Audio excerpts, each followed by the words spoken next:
સૃષ્ટિ અને સંસાર વાતચીત શ્રેણીમાં આપનું સ્વાગત છે. નમસ્કાર. અમારા છેલ્લા 6 અંકોને જે ઉષ્માભર્યો પ્રતિભાવ મળ્યો છે તે બદલ સૌ શ્રોતાઓનો અમે હૃદયપૂર્વક આભાર માનીએ છીએ. આજે આપણે ગુજરાતના એક એવા નગરની સફરે નીકળવાના છીએ જેનું નામ તો આપણે સૌએ સાંભળ્યું જ હશે, વડનગર. હા, વડનગર. પણ શું આપણે એ જાણીએ છીએ કે મહેસાણા જિલ્લામાં આવેલું આ નગર એ માત્ર કોઈ સામાન્ય કસ્બો નથી? બિલકુલ નહીં. પણ એનો ઇતિહાસ 2700 વર્ષ કરતાં પણ જૂનો છે, અને એ પણ સળંગ, અટક્યા વગરનો. મને લાગે છે મોટાભાગના લોકો માટે આ વાત કદાચ નવાઈની હશે. બિલકુલ. વડનગરની આ જ અખંડિતતા, આ નિરંતરતા એ જેને ભારતના ઇતિહાસમાં એક વિશિષ્ટ સ્થાન અપાવે છે. આજની આપણી ચર્ચાનો હેતુ જ વડનગરના આ છુપાયેલા ભવ્ય ભૂતકાળને ઉજાગર કરવાનો છે. આપણે એના પુરાતત્વીય મહત્વ, એની અનોખી સાંસ્કૃતિક સફર અને એની જીવંતતા પાછળના રહસ્યોને સમજવાનો પ્રયાસ કરીશું. તો શરૂઆત કરીએ આજના વડનગરથી. જેમ મેં કહ્યું, એ મહેસાણા જિલ્લામાં છે, અમદાવાદથી ઉત્તરે, લગભગ 110 કિલોમીટર દૂર. હા, 110 કિલોમીટર. રોડ માર્ગે અને હવે તો નવી બ્રોડગેજ રેલવે લાઇનથી પણ સરસ રીતે જોડાયેલું છે. હા, અને એક રસપ્રદ મુદ્દો એ છે કે જો આપણે આઝાદી પછીના ગુજરાતના વિકાસના નકશા પર નજર કરીએ ને, હા, તો વડનગરનું સ્થાન તેના પ્રાચીન અને મધ્યકાલીન ગૌરવની સરખામણીમાં કદાચ થોડું ઓછું મહત્વનું લાગે. સાચી વાત. અને આ બાબત એના ભવ્ય ભૂતકાળથી કેટલી વિપરીત છે, કારણ કે એક સમય એવો હતો જ્યારે વડનગર ફક્ત ગુજરાત જ નહીં, હા, ગુજરાત જ નહીં, પણ પશ્ચિમ ભારતના રાજકારણ, વ્યાપાર, ધર્મ અને સંસ્કૃતિનું એક મુખ્ય કેન્દ્ર હતું. બરાબર, મુખ્ય કેન્દ્ર. તો ચાલો સમયમાં પાછા જઈએ અને ભવ્ય યુગની ઝલક મેળવીએ. જરૂર. પુરાતત્વીય ખોદકામ આપણને જણાવે છે કે વડનગરમાં માનવ વસાહતનો પ્રારંભ લગભગ ઈસવીસન પૂર્વે 8મી સદીના મધ્યમાં. ઈસવીસન પૂર્વે 8મી સદી? હા, એટલે કે આજથી લગભગ 2750 વર્ષ પહેલાં થયો હતો. આ સમય ભારતમાં મહાજનપદોના ઉદયનો અથવા તો ઉત્તર વૈદિક કાળનો ગણી શકાય. 2750 વર્ષ, લગભગ 2.5 વર્ષ. અને એનાથી પણ વધારે અચરજ પમાડે એવી વાત એ છે કે ત્યારથી આજ સુધી અહીં માનવ વસવાટ ક્યારેય સંપૂર્ણપણે બંધ નથી થયો. બરાબર. કુદરતી આફતો આવી, શાસનો બદલાયા, પણ લોકો અહીં વસતા જ રહ્યા. આ અખંડ સાતત્ય જ વડનગરની ઓળખ છે. અને જેમ જેમ સમય વીતતો ગયો તેમ તેમ આ નગર જુદા જુદા નામોથી ઓળખાતું રહ્યું. ઓહ, એના બીજા નામો પણ હતા? હા, ઘણા. દાખલા તરીકે સ્કંદ પુરાણના નાગરખંડમાં તેને ચમત્કારપુર કહેવાયું છે. ચમત્કારપુર? હા, કદાચ ત્યાંના કોઈ પૌરાણિક રાજા ચમત્કારના નામ પરથી પડ્યું હોય. ત્યારબાદ વલ્લભીના મૈત્રક રાજાઓ અને સોલંકી વંશના શાસકોના તામ્રપત્રો અને શિલાલેખોમાં હા, આનંદપુર અને નગર નામ પ્રચલિત હતું. તેને અનારતપુર અને વૃદ્ધનગર તરીકે પણ ઓળખવામાં આવ્યું છે. અને પેલા પ્રખ્યાત ચીની મુસાફર હ્યુએન ત્સાંગ? હા, હ્યુએન ત્સાંગ, જે 7મી સદીમાં ભારત ભ્રમણ માટે આવ્યો હતો, તેણે પણ વડનગરની મુલાકાત લીધેલી. તેણે પોતાના પ્રવાસ વર્ણનમાં આ નગરને ઓ નાન તુ પુલો તરીકે નોંધ્યું છે. બરાબર. વિદ્વાનોના મતે એ આનંદપુરનું જ ચીની લિપિમાં થયેલું ઉચ્ચારણ છે. વડનગર નામ તો પ્રમાણમાં ઘણું નવું ગણાય, ખરું ને? હા, છેલ્લા 200-300 વર્ષથી જ વધારે વપરાશમાં આવ્યું છે એમ લાગે છે. બરાબર. પુરાતત્વીય સ્તરોના અભ્યાસ પરથી વડનગરના ઇતિહાસને 7 મુખ્ય સાંસ્કૃતિક તબક્કામાં વહેંચવામાં આવ્યો છે. 7 તબક્કા? કયા કયા? જુઓ, સૌથી જૂનો તબક્કો છે પૂર્વ કિલ્લાબંધીનો, એટલે કે કિલ્લો બન્યો એ પહેલાનો સમય. ઓકે. એ લગભગ ઈસવીસન પૂર્વે 5મી થી 2જી સદી. જેના પછી કિલ્લાબંધીનો તબક્કો આવ્યો, ઈસવીસન પૂર્વે 2જી સદીથી ઈસવીસન 1લી સદી. એટલે ત્યારે કિલ્લો બન્યો? હા, પણ માટીનો મોટો કિલ્લો, જેને અંગ્રેજીમાં રેમ્પાર્ટ કહે છે, તે બન્યો. એટલે કે શરૂઆતમાં ખુલ્લું નગર હતું અને પછી સુરક્ષા માટે માટીની દિવાલ બનાવવામાં આવી. આ 7 તબક્કાઓ વચ્ચે જે પરિવર્તન આવ્યું, શું તે હંમેશા શાંતિપૂર્ણ રહ્યું હતું કે પછી કોઈ મોટા સંઘર્ષ કે ઉથલપાથલના પુરાવા પણ મળ્યા છે? અત્યાર સુધીના જે પુરાવા મળ્યા છે ને, એ મોટે ભાગે ક્રમિક વિકાસ અને પરિવર્તન જ સૂચવે છે. મતલબ કે મોટા સંઘર્ષના નિશાન ઓછા છે. અચ્છા. માટીના કિલ્લા પછી ક્ષત્રપકાળ આવ્યો, ઈસવીસન 1લી થી 4થી સદી, જેમાં ઈંટોનો ઉપયોગ કરીને કિલ્લાને વધુ મજબૂત બનાવવાની શરૂઆત થઈ. ત્યારબાદ અનુક્ષત્રપકાળ, એટલે કે 5મી થી 10મી સદી. અને પછી આવ્યો સોલંકી કાળ, 10મી થી 13મી સદી. સોલંકી કાળ તો ગુજરાતનો સુવર્ણ યુગ ગણાય છે. બિલકુલ. અને વડનગર માટે પણ એ સુવર્ણ યુગ જ હતો. કલા, સ્થાપત્ય, સંસ્કૃતિ બધાનો ખૂબ વિકાસ થયો. પછી એ પછી સલ્તનત મુગલ કાળ આવ્યો, 14મી થી 17મી સદી. અને છેલ્લે ગાયકવાડ અને બ્રિટિશ શાસનનો સમય, 18મી થી 19મી સદી. દરેક તબક્કામાં નગરનું સ્વરૂપ, એની સુરક્ષા વ્યવસ્થા, બાંધકામ શૈલી અને સામાજિક જીવનમાં ફેરફારો નોંધાયા છે. આટલા લાંબા ઇતિહાસમાં આટલા બધા શાસનો આવ્યા તો ધાર્મિક ચિત્ર કેવું રહ્યું હશે એ જાણવાની બહુ ઉત્સુકતા છે. અને એ વડનગરની સૌથી અનોખી અને પ્રશંસનીય બાબતોમાંની એક છે. ખોદકામમાં મળેલા પુરાવા સ્પષ્ટપણે દર્શાવે છે કે વડનગર એ સદીઓ સુધી બહુ ધાર્મિક અને બહુ સાંસ્કૃતિક સહઅસ્તિત્વનું ઉત્તમ ઉદાહરણ રહ્યું છે. સહઅસ્તિત્વ. હા, અહીં જુદા જુદા ધર્મો અને સંપ્રદાયોના લોકો માત્ર સાથે રહેતા નહોતા, પણ એકબીજાના વિકાસમાં પણ સહભાગી થતા હતા. દાખલા તરીકે કયા કયા ધર્મોના પુરાવા મળ્યા છે? જેમ કે આપણને અહીં ઈસવીસન 1લી સદીની આસપાસનો એક સુવ્યવસ્થિત બૌદ્ધ મઠ મળ્યો છે. ઓકે, બૌદ્ધ મઠ. એ જ રીતે 4થી 5મી સદીના શૈવ અને વૈષ્ણવ ધર્મના પ્રતીકો, જેમ કે ત્રિશૂળ અને ચક્ર, એવા ચિહ્નોવાળા સિક્કા અને માટીની મુદ્રાઓ મળી છે. શૈવ, વૈષ્ણવ. પછી 6ઠ્ઠી સદીમાં અહીં જૈન ધર્મના પવિત્ર ગ્રંથ કલ્પસૂત્રનું જાહેર વાંચન થયું હોવાનો પણ ઉલ્લેખ મળે છે. જૈન ધર્મ પણ? હા. અને પછીના સમયમાં 14મી થી 17મી સદી દરમિયાન ઇન્ડો-ઇસ્લામિક સ્થાપત્ય શૈલીના બાંધકામો, જેમ કે મસ્જિદો અને દરગાહો પણ બન્યા. એટલે બૌદ્ધ, શૈવ, વૈષ્ણવ, જૈન અને ઇસ્લામ બધા સાથે. બરાબર. અને અહીં એક મહત્વનો બોધપાઠ એ છૂટાયેલો છે કે વડનગરની ખરી તાકાત કદાચ માત્ર એના કિલ્લાની દિવાલોમાં નહોતી, પણ એના વિવિધ સમુદાયો વચ્ચેના સુમેળ અને સહિષ્ણુતામાં હતી.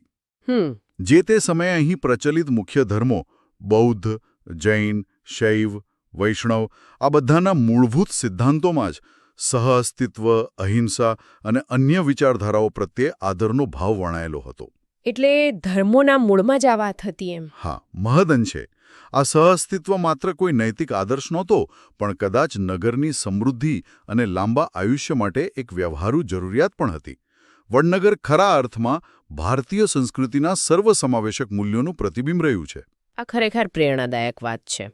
હવે આ ભવ્ય ઇતિહાસના પુરાવા જમીનની નીચે દટાયેલા છે, તો પુરાતત્વવિદોને ત્યાં ખરેખર શું મળ્યું છે જેનાથી આખી કહાણી જીવંત થાય છે? શરૂઆત કિલ્લાથી કરીએ. હા, જરૂર.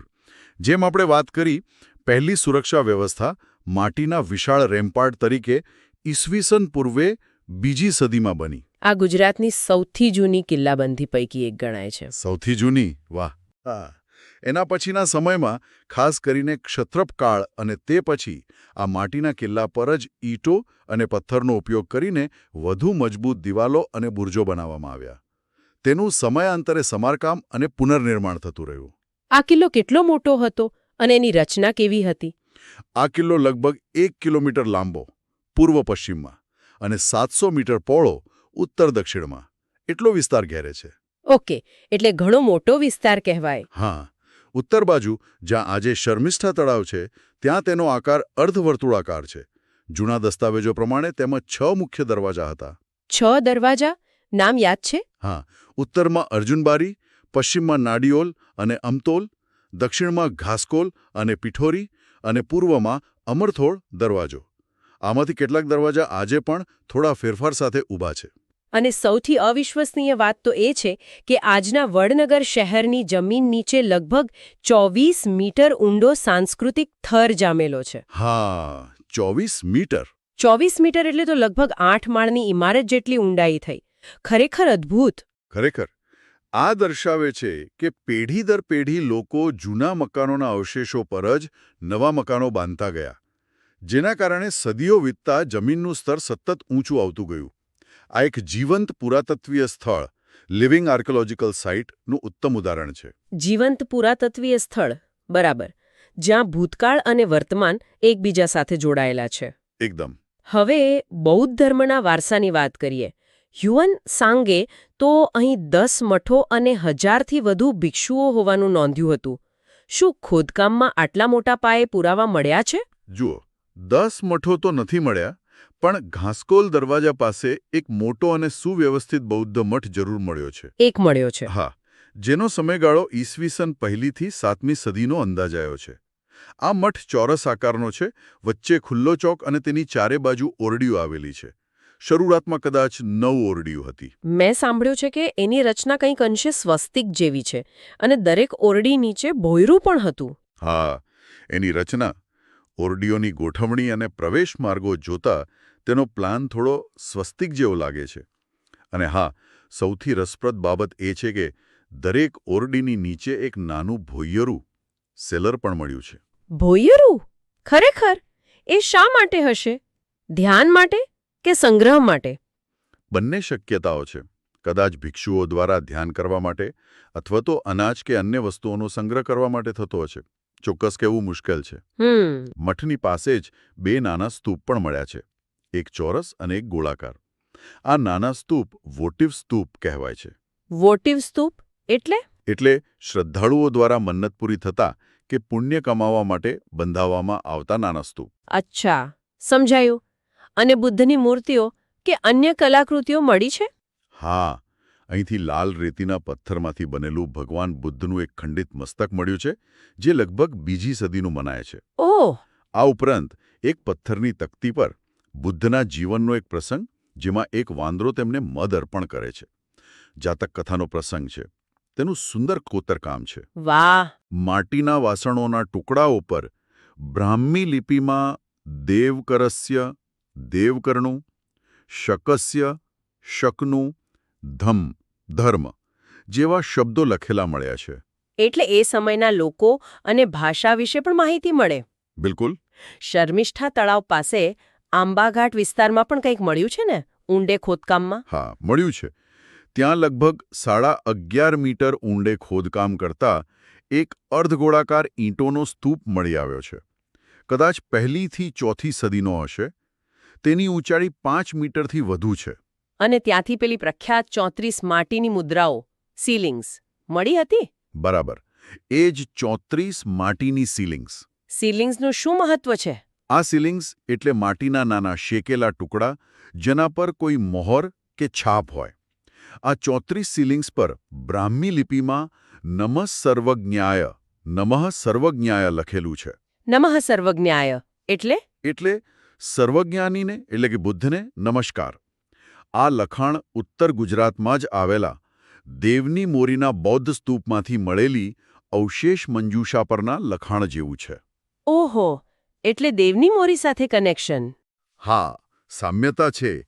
આ મુદ્રાઓ કદાચ ભક્તો દ્વારા સ્તૂપ પર ચડાવવામાં આવી હશે અથવા પત્રો કે દસ્તાવેજોને પ્રમાણિત કરવા વપરાઈ હશે. અને કોઠા અંબાજી તળાવ પાસે મળેલી પેલી અંડાકાર રચના, એના વિશે થોડું જણાવશો? એ અસામાન્ય લાગે છે. હા, એ પણ એક અસામાન્ય શોધ છે. ત્યાં એક મોટી લંબગોળ કે અંડાકાર એલિપ્ટિકલ ઈંટોની રચના મળી છે. આવી રચનાઓ ભારતમાં બહુ જ ઓછી જગ્યાએ જોવા મળે છે, જેમ કે રાજગીર, બેસનગર, શ્રાવસ્તી. એનો ઉપયોગ શું હશે? તેનો ચોક્કસ હેતુ હજુ સ્પષ્ટ નથી, પણ તે કોઈ ધાર્મિક કે સામુદાયિક મહત્વ ધરાવતી હશે. તેની પાસે પણ એક ગોળાકાર સ્તૂપ અને પછીના સમયનો એક ચોરસ સ્મારક સ્તૂપ પણ છે. અને ત્યાંથી જ પેલું બેઠેલી સ્થિતિમાં દફનાવાયેલું માનવ કંકાલ મળ્યું હતું, ખરું ને? એ ખરેખર અદ્ભુત લાગે છે. હા, એ ભારતીય પુરાતત્વમાં એક અત્યંત દુર્લભ શોધ ગણાય છે. એક ખાડામાં લગભગ પદ્માસન જેવી સ્થિતિમાં ક્રોસલેગ્ડ બેઠેલું એક માનવ કંકાલ મળ્યું છે. બેઠેલી સ્થિતિમાં? હા, સંભવતઃ 9મી-10મી સદીનું છે. તેનું માથું ઉત્તર તરફ હતું અને હાથની સ્થિતિ જાણે કોઈ ધ્યાનમાં બેઠું હોય તેવી હતી. આ તો કોઈ સમાધિ જેવું લાગે. બરાબર.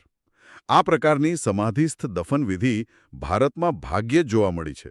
શક્ય છે કે તે કોઈ ઉચ્ચ કોટીના બૌદ્ધ ભિક્ષુની સમાધિ હોય. વડનગરની નજીક આવેલો તારંગા પર્વત પણ બૌદ્ધ ધર્મ સાથે સંકળાયેલો હતો? ચોક્કસ. તારંગા, જે વડનગરથી લગભગ 30 કિલોમીટર દૂર છે, તે પણ એક મહત્વનું બૌદ્ધ કેન્દ્ર હતું. ઓકે. અને ત્યાં 14મી સદી સુધી બૌદ્ધ ધર્મ સક્રિય રહ્યો હોવાના પુરાવા છે. ત્યાંની કુદરતી ગુફાઓને ભિક્ષુઓના રહેઠાણ માટે ઉપયોગમાં લેવાતી હતી. એવું અનુમાન છે કે તારંગાના બૌદ્ધ સંઘને વડનગરના સમૃદ્ધ નગરમાંથી આશ્રય અને આર્થિક મદદ મળતી હશે. એટલે આસપાસના વિસ્તારો સાથે પણ સંબંધો હતા. હા, ચોક્કસ. બૌદ્ધ ધર્મના આટલા બધા અવશેષો સિવાય બીજું શું રસપ્રદ મળ્યું છે જે વડનગરના રોજિંદા જીવન અને અર્થતંત્ર પર પ્રકાશ પાડે? પેલી શંખ ઉદ્યોગની વાત હતી. હા, શંખની વસ્તુઓ બનાવવાનો ઉદ્યોગ. પહેલા એવી માન્યતા હતી કે હડપ્પા સંસ્કૃતિના પતન પછી ભારતમાં શંખનો મોટો ઉદ્યોગ લગભગ ખતમ થઈ ગયો હતો. હા, એવું સાંભળ્યું છે. પણ વડનગરે એ માન્યતા ખોટી પાડી. અહીં ખોદકામમાં દરિયાઈ શંખ, ખાસ કરીને કચ્છના અખાતમાંથી મળતા ટર્બિનેલા પાયરમ નામના વિશિષ્ટ શંખ ઓકે. અને તેમાંથી બનાવેલી સુંદર બંગડીઓ, મણકા, પેન્ડન્ટ વગેરે મોટી સંખ્યામાં મળ્યા છે. અને આ ઉદ્યોગ અહીં માત્ર પ્રાચીન કાળમાં જ નહીં, પણ છેક 14મી-15મી સદી સુધી ધમધમતો રહ્યો હતો. છેક 14મી-15મી સદી સુધી? આ તો નિરંતરતાનું વધુ એક ઉદાહરણ થયું. બિલકુલ. અને પેલી કોડીઓ પણ મળી છે. શું તે ચલણ તરીકે વપરાતી હશે? અને સિક્કા વિશે શું? હા, કોડીઓનો ઉપયોગ પ્રાચીન અને મધ્યકાલીન ભારતમાં નાના ચલણ તરીકે થતો હતો, એટલે શક્યતા નકારી ન શકાય. પણ વડનગરમાં સિક્કાઓનો ઉપયોગ પણ બહોળા પ્રમાણમાં થતો હતો. એટલે કે મુદ્રા આધારિત અર્થતંત્ર હતું. હા, પુરામાં દર્શાવે છે કે વડનગર લગભગ 2000 વર્ષોથી મુદ્રા આધારિત અર્થતંત્ર ધરાવતું હતું. અહીંથી 4થી 5મી સદીના સીસાના સિક્કા મળ્યા છે, જેના પર શૈવ એટલે કે ત્રિશૂળ અને વૈષ્ણવ એટલે કે ચક્રના પ્રતીકો છે. અને બૌદ્ધ મુદ્રાઓ પણ સાથે મળી હતી, ખરું ને? હા, આ જ સમયગાળાની બૌદ્ધ મુદ્રાઓ પણ સાથે મળી છે, જે ફરીથી ધાર્મિક સહઅસ્તિત્વની સાક્ષી પૂરે છે. અને પેલો ઇજિપ્તનો સોનાનો સિક્કો પણ અહીંથી મળ્યો હતો. એ કેવી રીતે? હા, એ ખૂબ જ મહત્વની શોધ છે. ઇજિપ્ત પર શાસન કરનાર મામલુક સલ્તનતનો 15મી સદીનો એક સોનાનો સિક્કો, જેને દિનાર કહેવાય છે, તે વડનગરના ખોદકામમાંથી મળ્યો છે. 15મી સદીનો ઇજિપ્તનો? હા, આ દર્શાવે છે કે વડનગરના વેપારિક સંબંધો માત્ર ભારત પૂરતા સીમિત નહોતા, પણ દરિયાપાર ઇજિપ્ત જેવા દૂરના દેશો સુધી ફેલાયેલા હતા. આ તો ગજબ કહેવાય. આ દરિયાપારના સંબંધોની વાત નીકળી છે, તો પેલા ઇન્ડો પેસિફિક ગ્લાસ બીડ્સનું શું? એ શું છે? એ પણ વડનગરના આંતરરાષ્ટ્રીય જોડાણોનો મજબૂત પુરાવો છે. આ ઇન્ડો પેસિફિક ગ્લાસ બીડ્સ એટલે નાના, એકરંગી કાચના મણકા. નાના કાચના મણકા. હા, તેમને ટ્રેડ વિન્ડ બીડ્સ પણ કહેવાય છે, કારણ કે તેઓ મોસમી પવનોની મદદથી ચાલતા વહાણો દ્વારા હિન્દ મહાસાગરના વિશાળ ક્ષેત્રમાં પૂર્વ આફ્રિકાથી લઈને દક્ષિણ પૂર્વ એશિયા સુધી વેપારમાં વપરાતા હતા. આટલા બધા વિસ્તારમાં? હા, અને વડનગરમાં છેક ઈસવીસન પૂર્વે 2જી સદીથી લઈને 17મી-18મી સદી સુધીના સ્તરોમાંથી આ મણકા મળ્યા છે. ઈસવીસન પૂર્વે 2જી સદીથી 18મી સદી સુધી, લગભગ 2000 વર્ષ. બરાબર. આટલા લાંબા સમય સુધી તેમની હાજરી વડનગરની દરિયાઈ વેપાર નેટવર્કમાં નિરંતર ભાગીદારી સૂચવે છે. અને આ દરિયાઈ વેપાર સાથે ગુજરાતની એક લોકદેવી સિકોતર માતાની પરંપરા પણ જોડાયેલી છે, ખરું? બરાબર પકડ્યું. સિકોતર માતાને ગુજરાતના દરિયાખેડુ સમુદાયો વહાણવટા અને દરિયાઈ સફરની રક્ષક દેવી તરીકે પૂજે છે. હા, સાંભળ્યું છે. ઘણા વિદ્વાનો માને છે કે સિકોતર નામ યમન પાસે આવેલા સોકોટ્રા ટાપુ પરથી આવ્યું છે. સોકોટ્રા ટાપુ? હા, જે પ્રાચીન કાળથી ભારતીય નાવિકો માટે પશ્ચિમ એશિયા અને આફ્રિકા જવાના માર્ગ પર એક મહત્વનું રોકાણ સ્થાન હતું. ઓકે.